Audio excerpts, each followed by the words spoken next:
পান শেষ হয়ে গেছে। বাজার থেকে আসার সময় পান নিয়ে আসবেন। যেভাবে ছাগলের মতো তোমার সবসময় মুখ নড়ে, পান শেষ হবি না কে?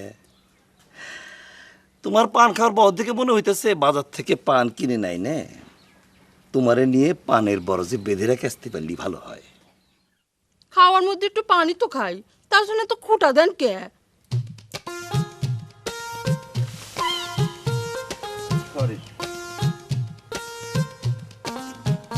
সালামালাইকুম চাচা, বাড়ি থেকে চাকর বাকর আছে নাকি? আরে তুই চলে আইসাও, তোমার বাক্স পেটা কই, বই পুস্তক?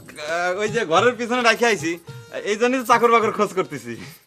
বাক্স পেটা রাস্তায় ফেলাইয়া তুমি খালি হাতে নাচতে নাচতে আইসো চাকর বাকর খুঁজবে? আর এইটা কি কোন চাচা, আমি একজন কলেজ স্টুডেন্ট, বাক্স পেটটা মাথায় করে আসা আমার সাজে, তা তোমার প্রেস্টিজ থাকে।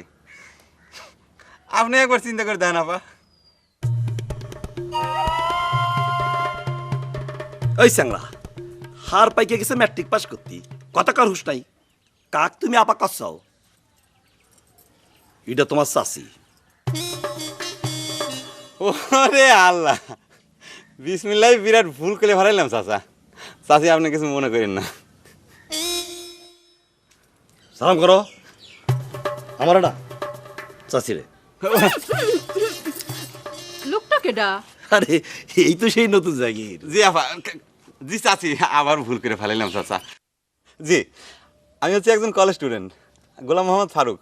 আপনার ঘরে সাজাদপুর ডিগ্রি কলেজে নতুন ভর্তি হয়েছি, বিজ্ঞান বিভাগের ছাত্র। আমার ম্যাট্রিকের রেজাল্ট ভালো, সেকেন্ড ডিভিশন, আর অঙ্কের লিটার ছিল। বোঝা গেছে বোঝা গেছে, তোমার মাথা অনেক ভালো। জি হ্যাঁ, এখন যাও, রাস্তার উপর থেকে বাক্স বাক্সটা নিয়ে আইসো। হাইলে চাকর বাকর সব মাঠে, কেউ নাই। যাও যাও, নিজের কাম নিজে করলি মান সম্মান নষ্ট হয় না। জি চাচা, ওই ঈশ্বরচন্দ্র বিদ্যাসাগর ওই একই কথা বলেছিলেন। চাচি, তালিবান আমি নিজেই যাচ্ছি। হ্যাঁ,